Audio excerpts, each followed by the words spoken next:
सत्य है। जो चीज सत्य है इसका मतलब वो भगवान है। कृष्ण की बात हो रही, सत्य का मतलब कृष्ण, क्योंकि झूठ जहाँ होगा वहाँ भगवान नहीं है। तो जो सत्य है वही भगवान है। और चित्त का मतलब चेतन है। भगवान में बिल्कुल भी अचिंत्य, जो हमारी चेतन शक्ति वो क्या है, वही तो भगवान है। प्राण शक्ति जो है हमारे भगवान ही है ना। आनंद, आनंद जो है वो भी भगवान के स्वरूप। तो भगवान के तीन स्वरूप है, सच्चिदानंद स्वरूपम।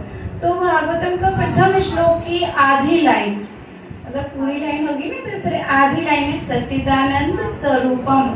फिर उसके बाद ये तुमका स्वरूप हो गया तीन टाइप का, ठीक है, सत चित आनंद। उसके बाद वो कार्य क्या करेंगे, तो उनका रूप हो गया, भाई रूप है तो क्या करेंगे, विश्व उत्पत्त्यादि हेतवे, ये पूरी लाइन हुई, सच्चिदानंद स्वरूपम विश्व उत्पत्त्यादि हेतवे, यानी विश्व के उत्पन्न आदि हेतु, विश्व पूरे विश्व ब्रह्मांड की उत्पन्न करना, पालन करना, सृष्टि के सारे कार्यभार कृष्ण भगवान जी, कुछ काम ब्रह्मा जी को देंगे, कुछ काम विष्णु जी को देंगे, कुछ काम शंकर जी को देंगे, कुछ काम सब इंद्र को, सबको अलग अलग काम बांटेंगे।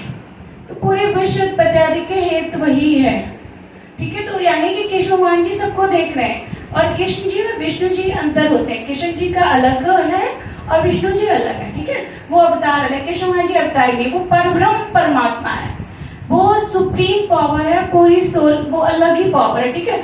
तो विष्णु जी अवतारी है, लेकिन कृष्ण जी अवतारी नहीं है। कृष्ण जी परब्रह्म परमात्मा है, वो यहाँ पे लीला दिखाने के लिए ब्रज में आए हुए हैं। पूर्ण ब्रह्म ने पूरी सृष्टि का निर्माण किया।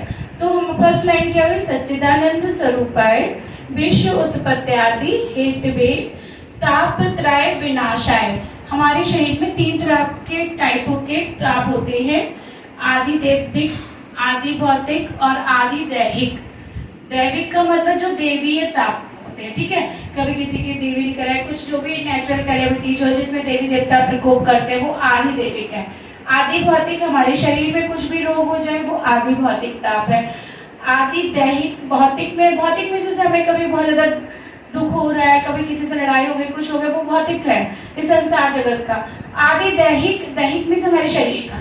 तो तीन टाइप के, दैविक, आदि दैविक, आदि दैहिक और आदि भौतिक। तीनों तापों को कौन विनाश कर सकता है, केवल वो शक्ति। कौन, परमपिता परमात्मा श्री कृष्ण भगवान, जो भागवत में है, ठीक है। तो वो शक्ति है। और तो पहली लाइन वो हुई, सच्चिदानंद स्वरूपाय विश्व उत्पत्त्यादि हेतवे, मेरे साथ बोलना, सच्चिदानंद स्वरूपाय विश्व उत्पत्त्यादि हेतवे तापत्रय विनाशाय श्री कृष्णाय वयम नमः। उन श्री कृष्ण भगवान को हम सत सत नमन करते हैं। तो ये प्रथम श्लोक है, और ये मतलब हमको याद होना चाहिए डेली लाइफ में, क्योंकि अगर आप भगवान की, ये भगवान की बाणी है, ठीक है, तो उसको व्यास जी ने इस तरह देखा, तो किसी और का स्वरूप हो ही नहीं सकता है, केवल भगवान का सच्चिदानंद स्वरूप। बोलते ना, सच्चिदानंद स्वरूपाय विश्व उत्पत्त्यादि हेतवे तापत्रय विनाशाय श्री कृष्णाय वयम नमः। तो ये प्रथम श्लोक है। हरे कृष्णा सभी को।